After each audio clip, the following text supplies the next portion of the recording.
What's up, my brother? How you doing, man? I'm doing fine, my brother. Boy, you so sharp, man. I like that green and blue shined up and everything. I know how you was back in the day. Yeah, Player. little bit, A little bit. little bit. So what's your name, brother? Torrance, man. Torrance, man. I go by the name of T Money. T Money? Okay. Yeah, Torrance, my government name. I just met other money over there, man, you know.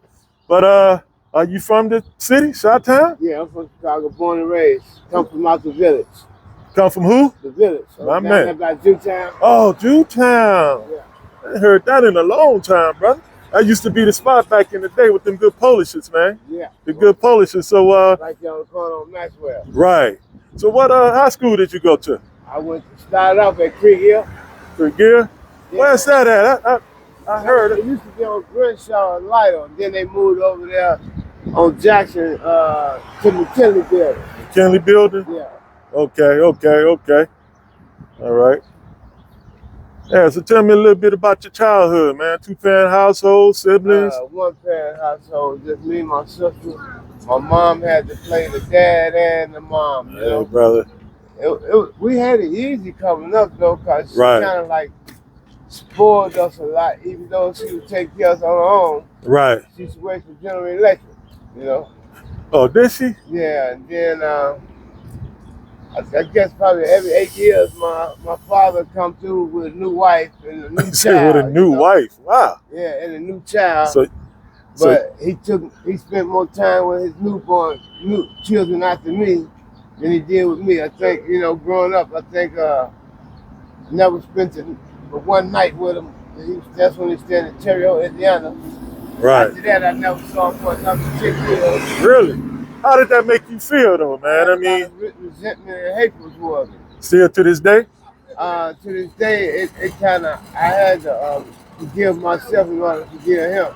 And let that pain go, because it was bothering me real bad, to whereas I developed a lot of stress and anxiety.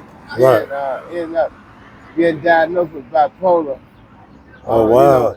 Man, it was times, man, I hated him, man. Really? I had this guy to the church in 2019. Right. And I wanted to change the pace. My daughter stays in California, 2 daughters and a son. Right. And he stayed there with my half sister. Right. So he tell me, come on up there, get a change. Where's Chicago? Yeah, there you go. I go up there. Number one, he was late picking me up at the airport. You think you ain't seen your son in 15 years, you be there early as possible. Right. So I go up there. He stayed somewhere in the suburban parts of California where it was nice at. Okay. And that morning, I get up and go out riding with him. And, for a while, then that next day come, he leave me in the house. Right. He leaving out at 7 o'clock. You ain't seen me in I don't know when, and you expect to get me up so I can go ride with you. Right. But he didn't do that, man. He did that for about a week and a half, kept leaving me in there. Wow. Like he had a girl staying with him, and I was stressing that. And he was telling her, he be sleeping, he don't talk much. Well, I can't talk much if you don't stop and sit down and talk to me. Right. When he come in, he goes straight upstairs to his bed. Okay. And so it was bothering me a lot. And so I called my sister and told her to come and get me, which was my half sister. Okay. He had by another woman. Okay. And she came and got me. So y'all close? You and your half sister? Yeah. Good. She asked me what's going on, and I told her. And she was like, man, that ain't good, but you know how daddy is. I said, no, I don't know how he is. Right. It's different with you. You've been around him the majority of your life. Okay. And let me ask you this, because I heard you say, prison. What was the reason for you going to prison? I mean, nothing graphic if it's too graphic. Dealing in drugs. Dealing with drugs? One that instant gratification on the money. Back to, I had moved out south back in 85 or 82 really. And so I get a job working on 6th Street in the hospital, shoe store. Right. Then, a lot of Koreans liked me because my salesmanship was pretty good. Right. So I moved around the corner in a clothing store called Lee Man Fashion. Right. They had 2 stores, US Man Fashion and Lee Man.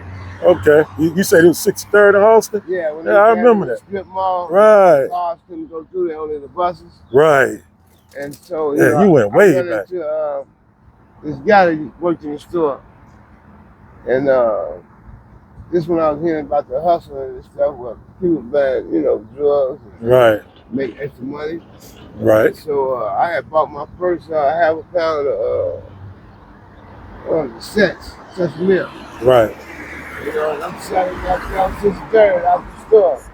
Money started becoming good. Yeah. So around 90, I turned it over and started selling Reebok cocaine. Wow, man. So how long were you selling that before you wound up getting caught? Man, about maybe 4 years. Oh wow, that's a long time. But the thing is, I had this block on 69 Walcott. At this time, this one, I'm making good money. Right.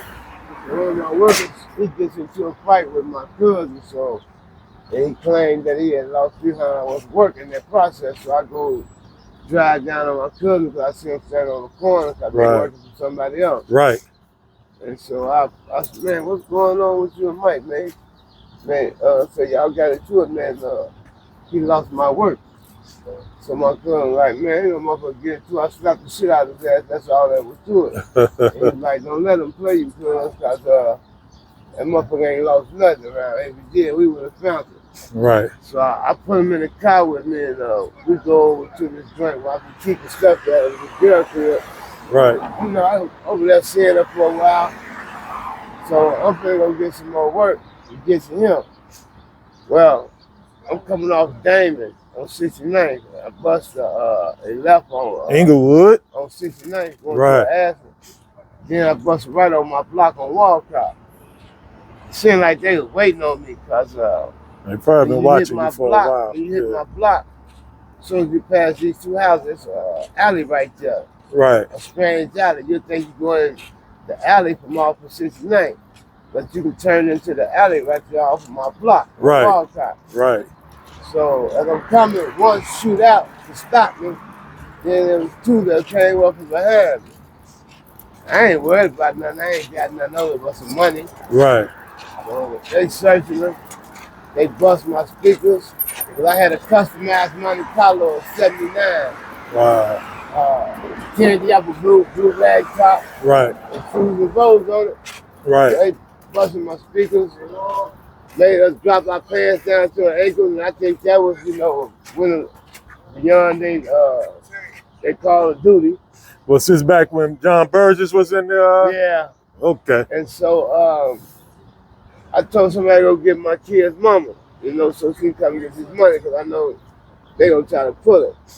And then they was like, what's good? I know you got some. I'm looking at you, all this money you got. It wasn't but like $3,000 I had on me. Right. And I told them, man, this money for a car I was going to get. They wanted too much, so I'm going to put it up. Right. So when they went to go, they didn't find nothing. So they decided to search us again. Right. So they went to search him in his waistband. I always bag my shit up into cylinders. They stay connected. So you have to tear them off. Right.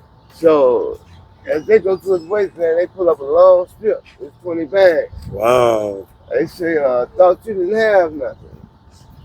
So, and they asked me, have I been penitentiary and convicted for the drugs? At that time, I haven't. I wasn't convicted. I was charged. I beat the case. So when they looked it up and they came back, right, they say, thought you said you ain't never been convicted. I said, I wasn't. I beat the charge. That's the difference between me and being convicted. Right. Are you a smart ass? You going down too? Going down for what?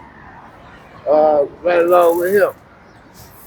So they asked him where he get the drugs from. He said he got them. He called a number. Right. And put the money in the phone booth, and they get it. And then they say, well, how you got the drugs? They told me what it looked. Right. I'm like, some ain't adding up. So they take us down to the police station. Right. I'm thinking we're going to leave out together going to court. Right. I look up, I don't see him, right? So Right, I right. was running the desk, turnkey, like, man, what light skin dude on the case with you at? Oh, he left out. You don't know what's going on? I'm like, nah. So anytime that he leave out before you, that means he was trying to deal Wow. with them, which Okay. he did. All So right. he tried to put everything off on me by saying that was my work. He was working for me. So they kept me. Right. So they let your partner go? Yeah.